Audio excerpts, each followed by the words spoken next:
ដល់ទឹកទី3 Round 3ក៏លេចចេញនៅភ្នំកំបាត់ចាក់ឬ Pochcan Mountain ទីនោះហើយជាបន្ទាយចុងក្រោយដែលធ្វើឲ្យមហាអំណាចអាមេរិកវិលមកគ្របបែកទំលុកបេតុងតម្លៃរាប់ពាន់លានដុល្លារក៏មិនអាចកំទេចវាបានដែរព្រោះវាស្ថិតនៅក្រោមដីជម្រៅជិត100ម៉ែត្រដែលជាកន្លែងស្តុកអុយរ៉ាញ៉ុមកម្រិតគ្រោះថ្នាក់ឥឡូវនេះលោកត្រាំប្រឈមមុខនឹងជំរើសចុងក្រោយក្នុងការបញ្ជូនទ័ពថ្មើរជើងចូលទៅក្នុងដីអ៊ីរ៉ង់របាយការណ៍ចេញពីគេហទំព័រ Caliber ដែលបានចុះផ្សាយនៅថ្ងៃទី13មីនាបានកត់សម្គាល់ភ្នាក់ងារសម្ងាត់សហរដ្ឋអាមេរិកជឿថាអ៊ីរ៉ង់បានបដូរទីតាំងរក្សាទុកសារធាតុអុយរ៉ាញ៉ុមចម្រាញ់រួចទៅកាន់បន្ទាយថ្មីដែលមានឈ្មោះថា Pochcan Mountain ហើយក៏ជាទីតាំងនៅក្បែរតំបន់ Nathan ផងដែរបន្ទាយនេះស្ថិតនៅជម្រៅ80ទៅ100ម៉ែត្រក្រោមដីដែលជាជម្រៅមួយដ៏មានសុវត្ថិភាពបំផុតសូម្បីតែគ្រាប់បែកទំលុកបេតុងដ៏ខ្លាំងបំផុតរបស់សហរដ្ឋអាមេរិកក៏មិនអាចកំទេចបានដែរទីភ្នាក់ងារថាមពលបរមាណុអន្តរជាតិឬហៅកាត់ថា IAEA បានប៉ាន់ស្មានថាអ៊ីរ៉ង់មានសារធាតុអុយរ៉ាញ៉ុមចម្រាញ់កម្រិត 60% ប្រមាណជាង400គីឡូក្រាមកាលពីឆ្នាំ2025ដែលបរិមាណនេះអាចយកទៅធ្វើជាស្នូលគ្រាប់បែកនុយក្លេអ៊ែរបានរហូតដល់10គ្រាប់បច្ចុប្បន្នគេមិនដឹងច្បាស់ថាអ៊ីរ៉ង់លាក់វានៅទីណាឲ្យប្រកាសនោះទេខណៈដែលអាជ្ញាធរអាតូមិកពិភពលោកត្រូវបានអ៊ីរ៉ង់បដិសេធមិនឲ្យចូលត្រួតពិនិត្យឥឡូវនេះជាពេលដែលសហរដ្ឋអាមេរិកប្រឈមមុខនឹងជំរើសចុងក្រោយគឺបញ្ជូនទ័ពថ្មើរជើងចូលទៅក្នុងដីអ៊ីរ៉ង់តែម្ដងដើម្បីសម្រេចបេសកកម្មនេះអាមេរិកត្រូវប្រើប្រាស់កងកម្លាំងអិសរាជជនបំផុតដូចជា Delta Force ឬនាវាស៊ីសហការជាមួយកងខមម៉ង់ដូអ៊ីស្រាអែលពួកគេនឹងត្រូវចូលទៅក្នុងទឹកដីសត្រូវដែលពោពេញទៅដោយប្រព័ន្ធការពារដែនអាកាសនិងកងកម្លាំងការពារបដិវត្តអ៊ីរ៉ង់ការវាយឆ្មក់ចូលទៅក្នុងរូងភ្នំជម្រៅ100ម៉ែត្រគឺជាការច្បាំងក្នុងទីតាំងចង្អៀតដែលបច្ចេកវិទ្យាអាកាសមិនអាចជួយបានច្រើនឡើយហើយហានិភ័យនៃកងទ័ពត្រូវជាប់អន្ទាក់ឬត្រូវចាប់ធ្វើជាចំណាប់ខ្មាំងគឺមានហានិភ័យខ្ពស់បំផុតនៅក្នុងសន្និសីទសារព័ត៌មានមួយរបស់មន្ត្រីបញ្ចកោណនៅថ្ងៃទី12មីនារដ្ឋមន្ត្រីក្រសួងការពារជាតិលោក Pete Hegseth បានហៅការបញ្ចប់កម្មវិធីអាវុធនុយក្លេអ៊ែររបស់អ៊ីរ៉ង់ថាជាបេសកកម្មស្នូលប៉ុន្តែលោកបានបដិសេធមិននិយាយថាតើកងកម្លាំងជើងគោកនឹងត្រូវការដើម្បីធានាបាននូវសារធាតុអុយរ៉ាញ៉ុមដែលចម្រាញ់រួចឬអត់នោះទេ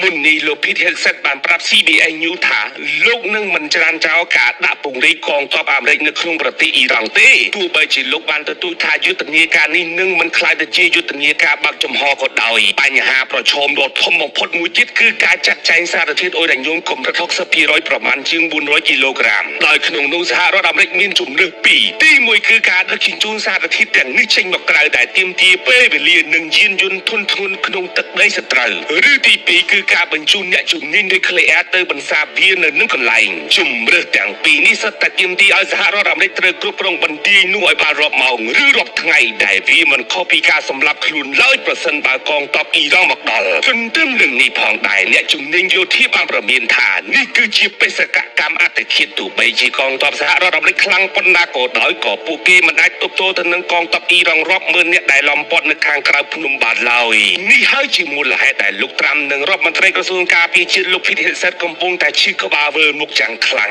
មានសំណួរកាត់ឡើងតើគួរតែវាយដើម្បីបញ្ឈប់គ្រោះថ្នាក់នុយក្លេអ៊ែរឬក៏ការវាយនោះគឺជាការដុតបញ្ឆេះសង្គ្រាមលោកដែលនឹងរលាយពិភពលោកនេះយ៉ាងមូលចូលដល់ទឹកទី3 Round 3ក៏លេចចេញនៅភ្នំកំបាត់ចាក់ឬ Pochcan Mountain ទីនោះហើយជាបន្ទាយចុងក្រោយដែលធ្វើឲ្យមហាអំណាចអាមេរិកវិលមកគ្របបែកទំលុកបេតុងតម្លៃរាប់ពាន់លានដុល្លារក៏មិនអាចកំទេចវាបានដែរព្រោះវាស្ថិតនៅក្រោមដីជម្រៅជិត100ម៉ែត្រដែលជាកន្លែងស្តុកអុយរ៉ាញ៉ុមកម្រិតគ្រោះថ្នាក់ឥឡូវនេះលោកត្រាំប្រឈមមុខនឹងជំរើសចុងក្រោយក្នុងការបញ្ជូនទ័ពថ្មើរជើងចូលទៅក្នុងដីអ៊ីរ៉ង់របាយការណ៍ចេញពីគេហទំព័រ Caliber ដែលបានចុះផ្សាយនៅថ្ងៃទី13មីនាបានកត់សម្គាល់ភ្នាក់ងារសម្ងាត់សហរដ្ឋអាមេរិកជឿថាអ៊ីរ៉ង់បានបដូរទីតាំងរក្សាទុកសារធាតុអុយរ៉ាញ៉ុមចម្រាញ់រួចទៅកាន់បន្ទាយថ្មីដែលមានឈ្មោះថា Pochcan Mountain ហើយក៏ជាទីតាំងនៅក្បែរតំបន់ Nathan ផងដែរបន្ទាយនេះស្ថិតនៅជម្រៅ80ទៅ100ម៉ែត្រក្រោមដីដែលជាជម្រៅមួយដ៏មានសុវត្ថិភាពបំផុតសូម្បីតែគ្រាប់បែកទំលុកបេតុងដ៏ខ្លាំងបំផុតរបស់សហរដ្ឋអាមេរិកក៏មិនអាចកំទេចបានដែរទីភ្នាក់ងារថាមពលបរមាណុអន្តរជាតិឬហៅកាត់ថា IAEA បានប៉ាន់ស្មានថាអ៊ីរ៉ង់មានសារធាតុអុយរ៉ាញ៉ុមចម្រាញ់កម្រិត 60% ប្រមាណជាង400គីឡូក្រាមកាលពីឆ្នាំ2025ដែលបរិមាណនេះអាចយកទៅធ្វើជាស្នូលគ្រាប់បែកនុយក្លេអ៊ែរបានរហូតដល់10គ្ ព្រោះបច្ចុប្បន្នគេមិនដឹងច្បាស់ថាអ៊ីរ៉ង់លាក់វានៅទីណាឲ្យប្រកាសនោះទេខណៈដែលអាញាធរអាតូមិកពិភពលោកត្រូវបានអ៊ីរ៉ង់បដិសេធមិនឲ្យចូលត្រួតពិនិត្យឥឡូវនេះជាពេលដែលសហរដ្ឋអាមេរិកប្រឈមមុខនឹងជំរឿសចុងក្រោយគឺបញ្ជូនទ័ពថ្មើរជើងចូលទៅក្នុងដីអ៊ីរ៉ង់តែម្ដងដើម្បីសម្រេចបេសកកម្មនេះអាមេរិកត្រូវប្រើប្រាស់កងកម្លាំងឥស្សរជនបំផុតដូចជា Delta Force ឬនាវាស៊ីសហការជាមួយកងខមម៉ង់ដូអ៊ីស្រាអែលពួកគេនឹងត្រូវចូលទៅក្នុងទឹកដីសត្រូវដែលពោពេញទៅដោយប្រព័ន្ធការពារដែនអាកាសនិងកងកម្លាំងការពារបដិវត្តអ៊ីរ៉ង់ការវាយឆ្មក់ចូលទៅក្នុងរូងភ្នំជម្រៅ100ម៉ែត្រគឺជាការច្បាំងក្នុងទីតាំងចង្អៀតដែលបច្ចេកវិទ្យាអាកាសមិនអាចជួយបានច្រើនឡើយហើយហានិភ័យនៃកងទ័ពត្រូវជាប់អន្ទាក់ឬត្រូវចាប់ធ្វើជាចំណាប់ខ្មាំងគឺមានហានិភ័យខ្ពស់បំផុតនៅក្នុងសន្និសីទសារព័ត៌មានមួយរបស់មន្ត្រីបញ្ចកោណនៅថ្ងៃទី12មីនារដ្ឋមន្ត្រីក្រសួងការពារជាតិលោក Pete Hegseth បានហៅការបញ្ចប់កម្មវិធីអាវុធនុយក្លេអ៊ែររបស់អ៊ីរ៉ង់ថាជាបេសកកម្មស្នូលប៉ុន្តែលោកបានបដិសេធមិននិយាយថាតើកងកម្លាំងជើងគោកនឹងត្រូវការដើម្បីធានាបាននូវសារធាតុអ៊ុរ៉ាញ៉ូមដែលចម្រាញ់រួចឬអត់នោះទេ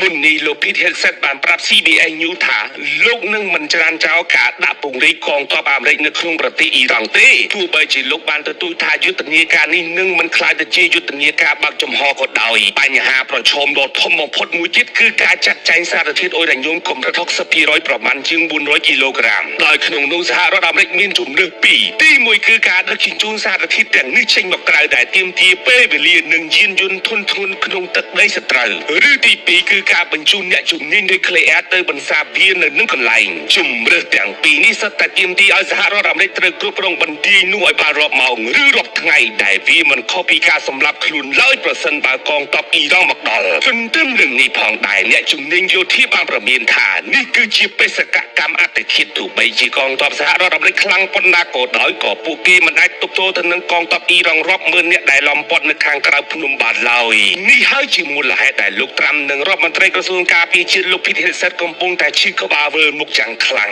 មានសំណួរកាត់ឡើងតើគួរតែវាយដើម្បីបញ្ឈប់គ្រោះថ្នាក់នុយក្លេអ៊ែរឬក៏ការវាយនោះគឺជាការដុតបញ្ឆេះសង្គ្រាមលោកដែលនឹងរលាយពិភពលោកនេះយ៉ាងមូល